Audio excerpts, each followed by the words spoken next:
আল্লাহ আপনাদের দোয়ায় আমাকে ফিরায় নিয়ে আসছে, এখনো চলতেছি। এই জন্য কেউ যাব না, আল্লাহ কিন্তু আপনাদের দোয়াই আমাকে ফিরায় নিয়ে আসছে। নাইলে এত তাড়াতাড়ি ও বিবাহ হবে? কার বিবাহ? এত মাসের খেজুর খাওয়াইবো কেমনে? আল্লাহ ভরসা, খেজুরের আল্লাহ ভরসা, আল্লাহ ভরসা। আবার হইচই না লেগা যায়, ঠিক না? আলহামদুলিল্লাহ, আলহামদুলিল্লাহিল্লাযী খালাকাল খালাইকা বিইরাদাতিহি ওয়া দাখাল আরদা বিমাশিয়াতিহি ওয়া রাফা'আস সামা বিগাইরি আমাদিন বিকুদরাতিহি আল আহাদুস সামাদ الذي لم يتخذ صاحبة ولا ولد خلق الخلق وأحصاهم عدد رفع السماء بقدرته بغير عمد بسط الأرض بقدرته على ماء الجمد قسم الرزق فلا ينسى من خلقه أحد ولم يكن له كفوا أحد الحي القيوم علي العظيم جواد الكريم حنان منان فعال لما يريد والصلاة والسلام على حبيبنا وحبيب ربنا مصطفى مجتبى لواء الحمد بيده يوم القيامة سيد الأولين والآخرين إمام المرسلين رسول رب العالمين بشيرا ونذيرا داعيا إلى الله رحمة للعالمين شفيع المذنبين حريص بالمؤمنين رؤوف رحيم صلى الله عليه وعلى آله وأصحابه وأتباعه صلاة وسلاما كثيرا كثيرا أما بعد فأعوذ بالله من الشيطان الرجيم بسم الله الرحمن الرحيم يا أيها الذين آمنوا اتقوا الله حق تقاته ولا تموتن إلا وأنتم مسلمون وقال جل جلاله يا أيها الذين آمنوا اتقوا الله ولتنظر نفس ما قدمت لغد واتقوا الله إن الله خبير بما تعملون وقال رسول الله صلى الله عليه وسلم النكاح من سنتي من رغب عن سنتي فليس مني وقال عليه الصلاة والسلام أحب النكاح إلى الله أيسرها معونا أو كما قال عليه الصلاة والسلام आपने अपने मेन नाम की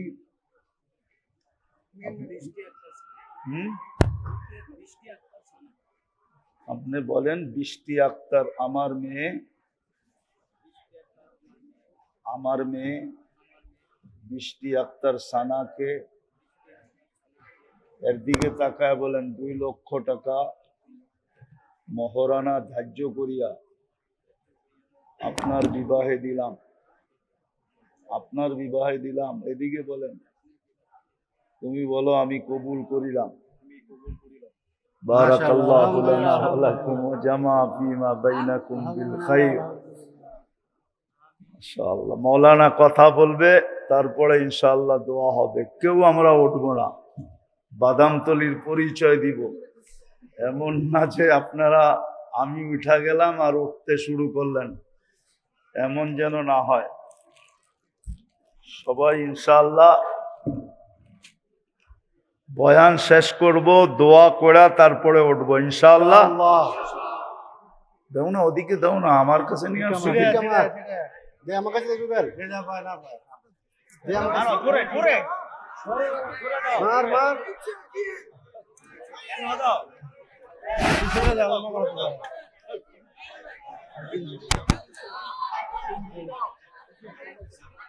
মার মার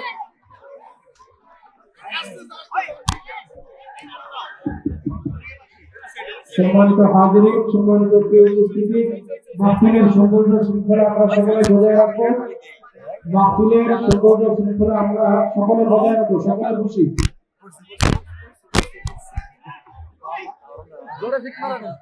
এই পর্যায়ে এইগুলা দুনিয়াতে আজকে চলমান, যেগুলা আমাদের কাছে সম্পর্কগুলা পরিচয়ের বিষয় হোক বা পরিচিতির বিষয় হোক বা গৌরবের বিষয় হোক, সমস্ত সম্পর্ক কিন্তু আমাদের অচিরেই ছিন্ন হয়ে যাবে। মৃত্যু হইতে দেরি, দুনিয়ার সমস্ত সম্পর্কগুলা শেষ হইতে দেরি হবে না। এই জন্য কিতাবে একটা শব্দ আছে যে যেই বাড়িতে মৃত্যু হয়, মনোযোগ মনোযোগ, আওয়াজ না, আপনি দাঁড়ায় শুনেন, মনোযোগ দিয়ে শুনেন, কোনো আওয়াজহীন শুনেন। যেই বাড়িতে মৃত্যু হয় ওই বাড়িতে একটা ঘোষণা হয়, ওই বাড়িতে একটা ঘোষণা হয়, মৃত্যু ব্যক্তিকে সম্বোধন করা ফেরেশতারা একটা ঘোষণা দেয়, যাহাবাতিল আমওয়াল, তোমার সমস্ত সম্পর্ক ছিন্ন। এই ভাই পিছে কারা আওয়াজ করে?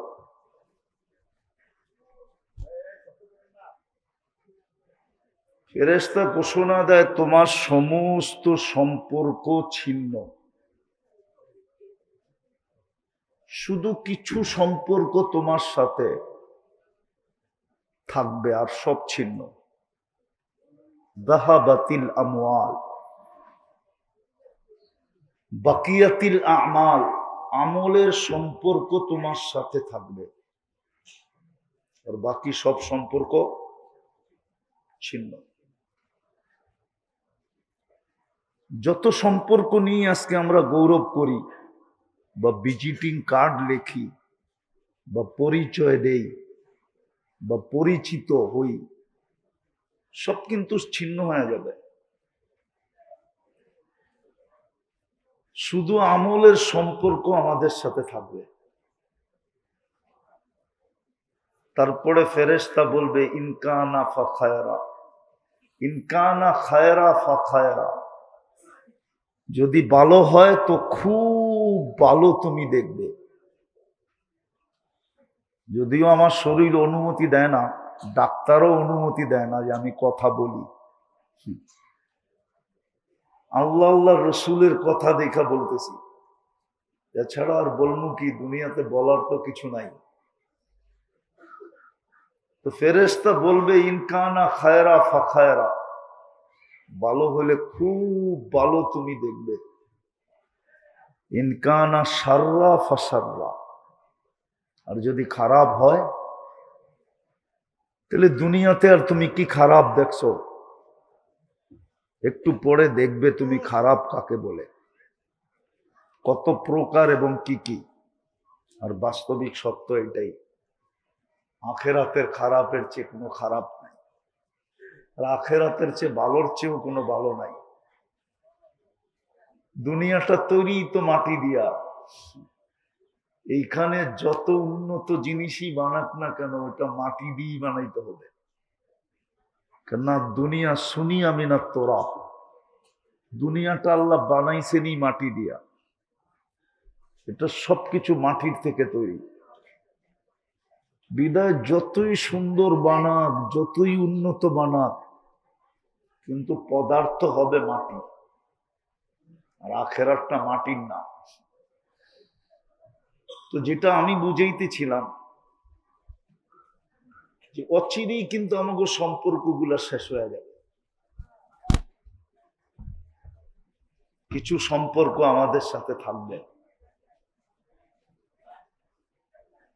কিছু সম্পর্ক আমাদের সাথে থাকবে যেটাকে আমল বলে। আর আমলের ভিতরেও এটাও একটা আমল, আমলের ভিতরে এটাও একটা গ্রান্টেড যুক্ত আমল, যাদেরকে সামনে নিয়ে আজকের এই আয়োজনটা, নইলে রাস্তা বন্ধ করে এই আয়োজনের প্রয়োজন ছিল না। প্রতিদিন রাত্রেই এখানে ট্রাকের হুজুম থাকে, ঠিক না? এই আয়োজনের প্রয়োজন ছিল না। যাদেরকে সামনে নিয়ে আজকে আয়োজন, এটাও আমলের একটা অংশ। আমলের একটা অংশ এটাও। এই জন্য আয়োজন যাদেরকে সামনে নিয়ে, এটা আমলের অংশ। আমাদের সম্পর্ক এদের সাথে যত বেশি হবে, তত বেশি আজকে আমরা হয়তো উপকৃত নাও হইতে পারি। কেননা হুজুরদের কাছে আসেই কি আর আপনাদেরকে দিবেই কি? কি? কিন্তু আজকে উপকৃত নাও করতে পারে, কিন্তু কালকে করবে। কেননা আল্লাহর সিস্টেম। দেশকে যেরকম দেশের স্বাধীনতা সার্বভৌমত্বকে টিকায় রাখার জন্য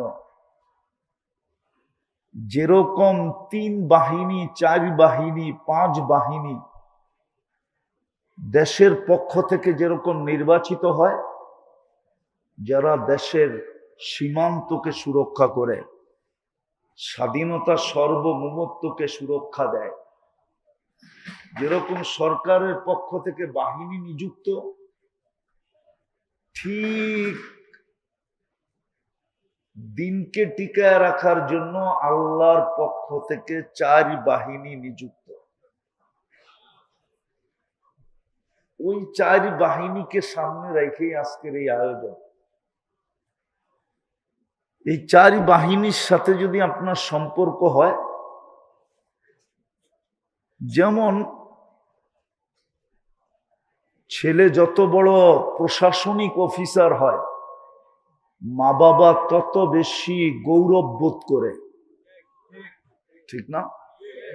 কিন্তু এটা দুনিয়ায়। তো 4 বাহিনীর ভিতরে আল্লাহ এই বাহিনীকে নিযুক্ত আল্লাহর পক্ষ থেকে। 1 নম্বর হলো কারি, 2 নম্বর হলো হাফেজ, 3 নম্বর হলো আলেম, 4 নম্বর হলেন হক্কানি আল্লাহওয়ালা। এই 4 বাহিনী আল্লাহর পক্ষ থেকে নিযুক্ত দিনকে টিকায় রাখার জন্য। এই জন্যই এদের সাথে যাদের সম্পর্ক যত বেশি ঘনিষ্ঠ হবে, কিয়ামতের দিন এই সম্পর্ক সবচেয়ে বেশি কাজে আসবে। আর আমি আপনাদেরকে দেখাইতেছি, 2টা দেখাবো।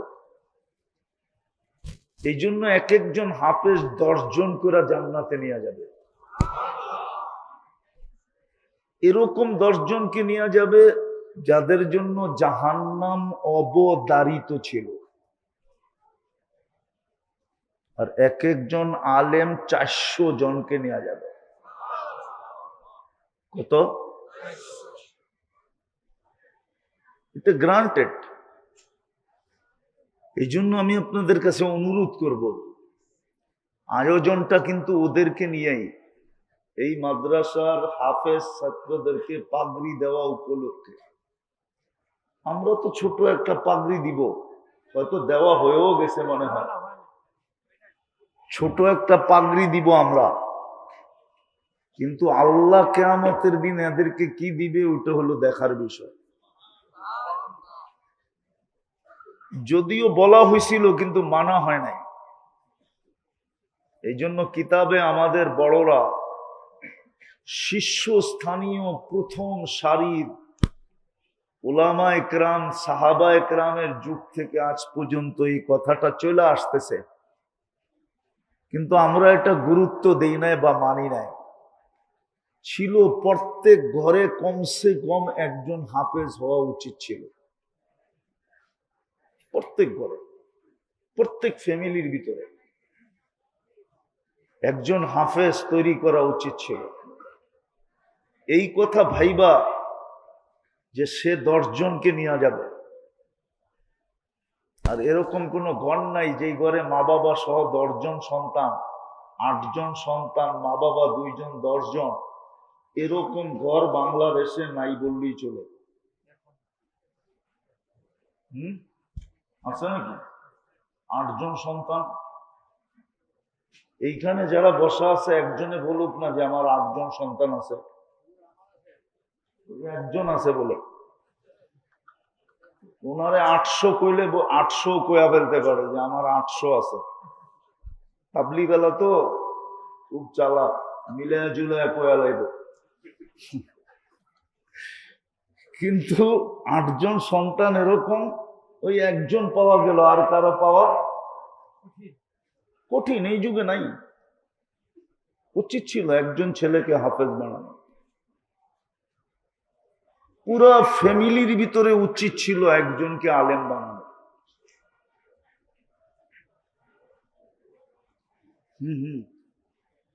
দেশে সিংহভাগ খরচ হয় যেটাকে বলে সুরক্ষা খাতে। দেশের সুরক্ষা খাতে দেশের অর্থের সিংহভাগ খরচ হয় এটার পিছনে। একটা ফ্যামিলি না, একটা বংশের ভিতরে একজন আলেম বানানো উচিত ছিল। যে বংশের ভিতরে একজন আলেম, সে 400 জন নেওয়া যাবে। একটা বংশের ভিতরে 400 জন লোক পাওয়া এখন কঠিন। পুরো বংশ মিলা উচিত ছিল একে পালা। এই কথা ভাইবা যে কিয়ামতের দিন গ্রান্টেড, এটা আল্লাহ গ্যারান্টি দিতেছেন যে সুপারিশকারী কিয়ামতের দিন 3 দল। তার ভিতরে গ্যারান্টি হাফেজ আলেম, আল্লাহওয়ালা। এক একজন আল্লাহওয়ালা 1,00,000 জন নেওয়া যাবে। 1,00,000 জন। কতজন? কতজন? কতজন? একটা উদাহরণ দিমু। দিমু। ইলিয়াস রহমতুল্লাহ আলাই একজন, ঠিক না? তাবলিগওয়ালা দুনিয়ায় কয়জন? কয়জন? লক্ষ লক্ষ, ঠিক না? ইলিয়াস রহমতুল্লাহ আলাই কয়জন? আচ্ছা, এসহাক সাহেব রহমতুল্লাহ আলাই কয়জন? চিনেন এসহাক সাহেবরে? চিনেন? কে? একটা লাভ দেন না, লাভ তো দেয় না দেখি কেউ। এসহাক সাহেবরে চিনেন? চিনেন? কে? ওনার মুরিদান এই পর্যন্ত কয়জন? একজন আল্লাহওয়ালা 1,00,000 লক্ষ লয়া যাবে যদি আপনার সম্পর্ক ওনার সাথে থাকে। আর যদি সম্পর্ক না থাকে তাহলে আপনি আঙ্গুল ধরার সুযোগ পাবেন না। এই জন্যই আমি কথা শুরু করছিলাম এটা দিয়ে, সম্পর্কগুলো ছিন্ন হয়ে যাবে। আজকে যে আয়োজনটা, যাদেরকে সামনে নিয়ে, এদের সাথে যদি আমাদের সম্পর্ক হয় তাহলে ইনশাআল্লাহ আপনি গ্যারান্টি কিয়ামতের দিন এদের আঙ্গুল ধরে পার হয়ে যাবেন। এই জন্য সবার কাছে দরখাস্ত হবে, আসেন, কত সম্পর্কের পিছিয়েই তো সারাদিন দৌড়াইতে থাকেন। আমরা চোখে আঙ্গুল দিয়ে দেখায় দিতে পারি, আমরা এটার বিরোধিতা করতেছি না যে আপনি এই সম্পর্কের পিছনে দৌড়ায়েন না, কিন্তু দৌড়ান, কিন্তু এদের সাথেও নিজের সম্পর্ক জুড়েন। এরকম মসজিদের সম্পর্ক আপনার কাজে দিবে। আলেম ওলামা আল্লাহওয়ালাদের সম্পর্ক যেরকম কাজে দিবে, এরকম মসজিদের সম্পর্ক আপনার কাজে দিবে। এরকম কোরআনের সম্পর্ক কাজে দিবে। এই জন্য আমি বইলা থাকি, যদিও আমার এলাকার মানুষ বুঝবে কিনা জানি না, জুমার দিন শতবার বলছি এই পর্যন্ত, যে আপনি কোরআন পড়তে পারেন না, আমার কোনো আপত্তি নাই। আমি আপনাকে এখন শিখতেও বলবো না, কিন্তু এটা অবশ্যই বলবো, আপনি ডেলি কোরআনটাকে একবার নেন, মহব্বতে একটা চুমা দেন, একটু বুকে রাখেন, একটু চোখে লাগান, একটু মাথায় রাখেন, আর মনে মনে বলেন আল্লাহর কালাম, আমি পড়তে পারি না, তাতে কি আসে যায়?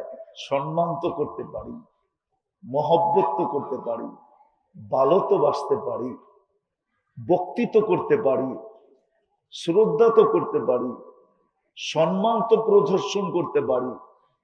আপনি ডেলি কোরআনকে চুমা দেন, কোরআন সম্পর্ক কাজে দিবে, মসজিদের সম্পর্ক কাজে দিবে, আলেম ওলামাদের সম্পর্ক কাজে দিবে।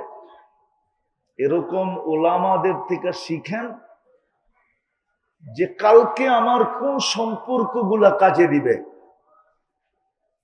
দেখবেন যে ক্ষুদ্র একটা সম্পর্কের কারণে আপনাকে আল্লাহ পারে লাগায় দিছে। কসম খোদা, কসম কসম কসম। শুধু আপনি এই নিয়তে রাস্তায় চলতে চলতে আপনার চোখের সামনে একটা পিন নজরে পড়ছে, পিন, পিন চিনেন? পিন চিনেন? আপনি এটা ভাবছেন যে হয়তো কারো পায়ে লাগতে পারে, আপনি সরায় দিছেন, শুধু এতটুক কাজের কারণে হতে পারে কালকে আল্লাহ আপনাকে পারে লাগায় দিবে। ওলামাদের থেকে শিখেন। জীবনটা কিন্তু ছোট। আমি জীবিত আছি এখন, যতটুক না প্রচার হয়েছে, আমি মইরা গেছি, এটার প্রচার কিন্তু 1 সপ্তাহ আগে এর চেয়ে কোটি গুণ বেশি হয়েছে।